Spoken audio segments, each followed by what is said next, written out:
ಪಾಕಿಸ್ತಾನದ ನಡುವೆ ಉದ್ವಿಗ್ನ ಸ್ಥಿತಿ ಕ್ಷಣ ಕ್ಷಣಕ್ಕೂ ಕೂಡ ಜಾಸ್ತಿ ಆಗ್ತಾ ಇರುವಂತಹ ಹಿನ್ನೆಲೆಯಲ್ಲಿ ಗಡಿ ಪ್ರದೇಶದಲ್ಲಿ ಆತಂಕ ಇದೆ. ಉರಿ ಸೆಕ್ಟರ್ ಈಗ ಸಂಪೂರ್ಣವಾಗಿ ಬಂದ್ ಆಗಿದೆ. ಪಾಕ್ ಗಡಿಯಿಂದ 8 ಕಿಲೋಮೀಟರ್ ದೂರ ಇರುವಂತಹ ಉರಿ ಸೆಕ್ಟರ್ನಿಂದ ಏಷ್ಯಾನೆಟ್ ಸುವರ್ಣ ನ್ಯೂಸ್ ಗ್ರೌಂಡ್ ರಿಪೋರ್ಟ್ ಅನ್ನ ಕೊಡ್ತಾ ಇದೆ, ಪ್ರತ್ಯಕ್ಷ ವರದಿಯನ್ನ ನೀಡಿದೆ. ಉರಿ ನಿವಾಸಿಗಳನ್ನ ಭಾರತೀಯ ಸೇನೆ ಸದ್ಯ ಸ್ಥಳಾಂತರ ಮಾಡಿದೆ.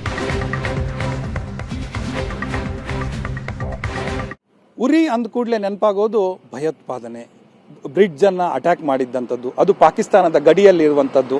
ಈ ಎಲ್ಲವೂ ಕೂಡ ನಮಗೆ ನೆನಪಾಗ್ತವೆ. ಅಂಥ ಸ್ಥಳದಲ್ಲಿ ನಾನಿದ್ದೇನೆ, ನಿಮಗೆ ತೋರಿಸ್ತಾ ಹೋಗ್ತಾ ಇದ್ದೀನಿ ಯಾವ ರೀತಿ ಇದ್ದಂಥ ಉರಿ ಇವತ್ತು ಯಾವ ರೀತಿ ಇದೆ ಅನ್ನುವಂಥದ್ದು. ಇದು ಮಾರ್ಕೆಟ್ ಏರಿಯಾ, ಮಾರುಕಟ್ಟೆ ಪ್ರದೇಶ. ಇದು ಯಾವಾಗಲೂ ಕೂಡ ಜನ ನಿಬಿಡವಾದಂತಹ ಪ್ರದೇಶ ಆಗಿರ್ತಿತ್ತು. ಆದರೆ ಕಳೆದ 2 ದಿನಗಳಿಂದ ಇಲ್ಲಿ ಓಡಾಟ ಅನ್ನೋದಿರಲಿ ಅಥವಾ ಇಲ್ಲಿ ಓಪನ್ ಆಗುವಂಥದ್ದು ಅನ್ನೋಂಥದ್ದಿರಲಿ ಎಲ್ಲವೂ ಕೂಡ ಬಂದ್ ಆಗಿರುವಂಥದ್ದು. ಇಲ್ಲಿ ಯಾವಾಗ ದಾಳಿ ಶುರುವಾಯಿತು ಪಾಕಿಸ್ತಾನದ ಗಡಿ, ಇಲ್ಲಿಂದ ಸುಮಾರು 8 ರಿಂದ 9 ಕಿಲೋಮೀಟರ್ ಆಚೆ ಹೋದರೆ ಪಾಕಿಸ್ತಾನದ ಗಡಿಗಳು ಕಾಣ್ತವೆ. ಮತ್ತು ಈ ಗುಡ್ಡಗಳನ್ನು ಲೆಕ್ಕ ಹಾಕೊಂಡು ಇನ್ನೂ ಮುಂದಕ್ಕೆ ಹೋದರೆ ಈಗ ನಾನು ತೋರಿಸ್ತಾ ಇದ್ದೀನಲ್ಲ, ಈ ಗುಡ್ಡದ ಹಿಂದೆ ಕೂಡ ಬರುವಂಥದ್ದು ಪಾಕಿಸ್ತಾನನ ನೆಲೆ ಅನ್ನುವಂಥದ್ದು. ಸೊ ಈ ರೀತಿಯಾದಂತಹ ಪರಿಸ್ಥಿತಿ ಉಂಟಾಗಿರುವಂಥದ್ದು. ಇಲ್ಲಿ ಮಾರುಕಟ್ಟೆ ಪೂರ್ತಿ ಸ್ತಬ್ಧ ಆಗಿದೆ, ಇಡೀ ಊರೇ ಸ್ತಬ್ಧ ಆಗಿರುವಂಥದ್ದು. ಅಂದರೆ ಯಾರೂ ಕೂಡ ಈ ಊರಲ್ಲಿ ಸದ್ಯಕ್ಕೆ ವಾಸ ಮಾಡ್ತಾ ಇಲ್ಲ. ಇಲ್ಲಿರುವವರನ್ನೆಲ್ಲರನ್ನೂ ಕೂಡ ಸ್ಥಳಾಂತರ ಮಾಡಿರುವಂಥದ್ದು ಸರ್ಕಾರ.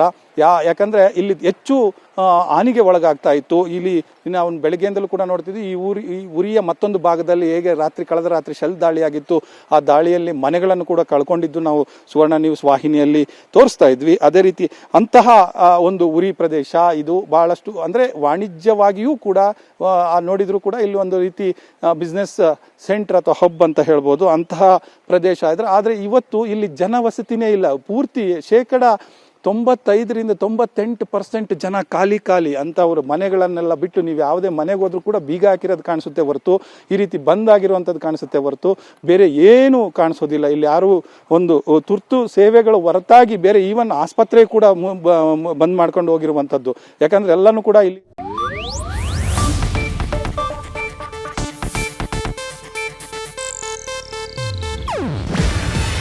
ಇದು ಏಷ್ಯಾನೆಟ್ ನ್ಯೂಸ್ ನೆಟ್ವರ್ಕ್ ಪ್ರಸ್ತುತಿ. ನೀವು ನೋಡ್ತಿದ್ದೀರಾ ಏಷ್ಯಾನೆಟ್ ಸುವರ್ಣ ನ್ಯೂಸ್.